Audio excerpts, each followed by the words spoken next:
야, 너 진짜 못 볼 거 본 것처럼 왜 그래? 왜? 너 얼굴이 너무 큰가? 안녕하세요. 안녕하세요. 안녕하세요. 네, 오늘은 네. 무엇을 얘기할까요?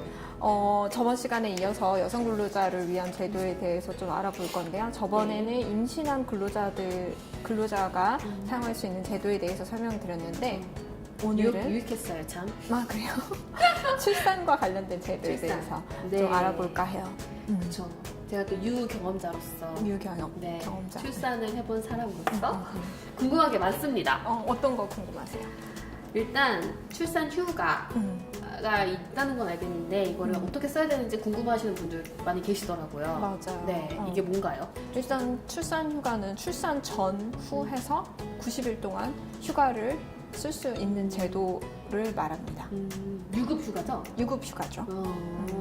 그 90일을 쓰는데 제가 알기로는 출산 후 45일을 반드시 네, 쉬어야 하는 걸로 보장되어 있다라고 맞아요. 되어 있어요. 맞아요. 네, 맞죠. 맞아요. 출산 후에는 무조건 45일 동안은 보장을 해야 되는데, 만약 출산 전에 어떤 사유로 해서 근로자가 50일을 휴가를 써버렸다, 그런 경우라고 하더라도 출산 후에는 무조건 45일 동안 휴식을 보장을 해야 되는 제도입니다.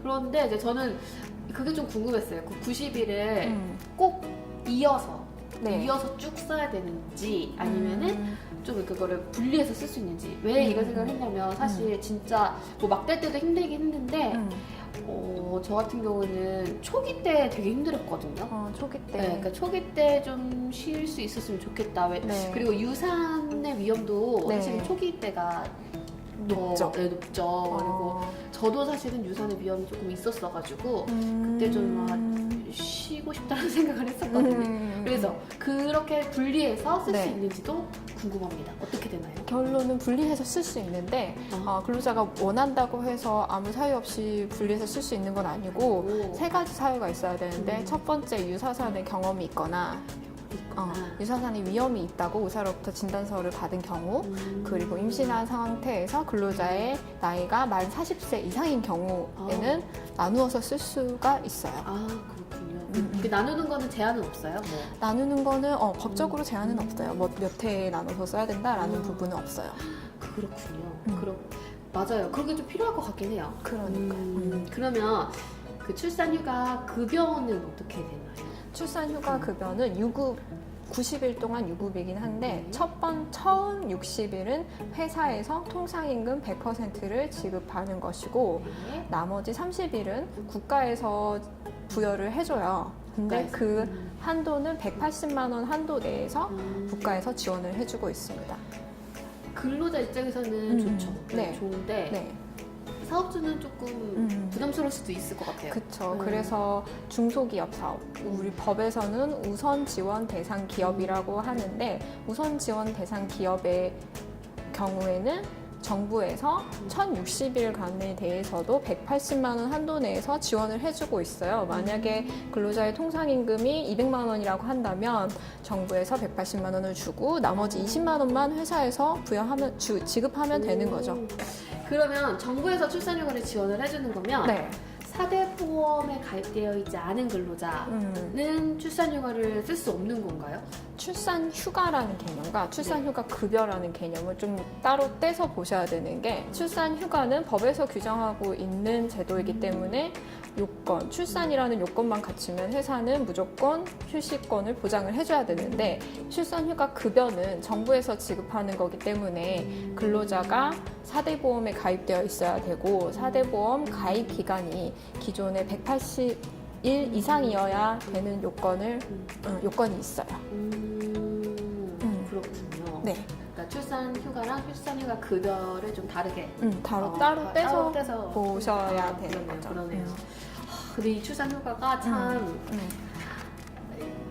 직장을 다니는 여성 근로자 입장에서 네. 좀 되게 당연히 써야 되는 건데도 불구하고 좀 눈치 볼 때가 있어요. 맞아요. 그리고 과연 내가 출산휴가를 다녀오면 나의 책상이 그대로 있을까? 혹시 이런 것 때문에 부당한 대우를 받았다라고 네. 한다면은 어떻게 해야 되죠? 예를 들어서 뭐 출산휴가 쓰겠다고 했는데 내 사직서를 가져와라라고 한다거나 그랬을 경우 어떻게 해야 되나요?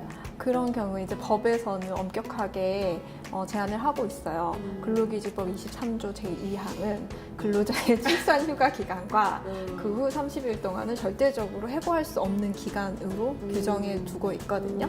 이제 그런 이유로 해고를 할 수 없는 것은 물론이고 출산휴가를 이유로 부당한 처우를 할 수 없게 되어 있는 거죠.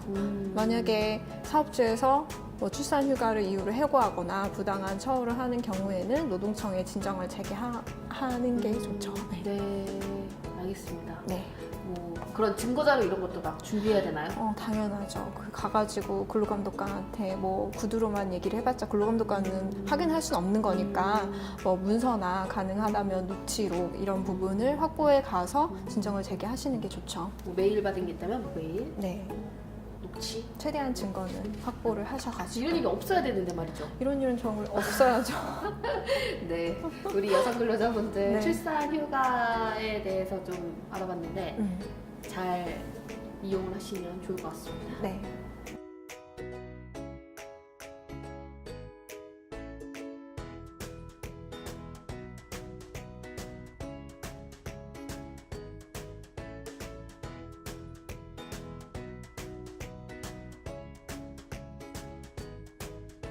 이 정도? 얼굴이 작았으면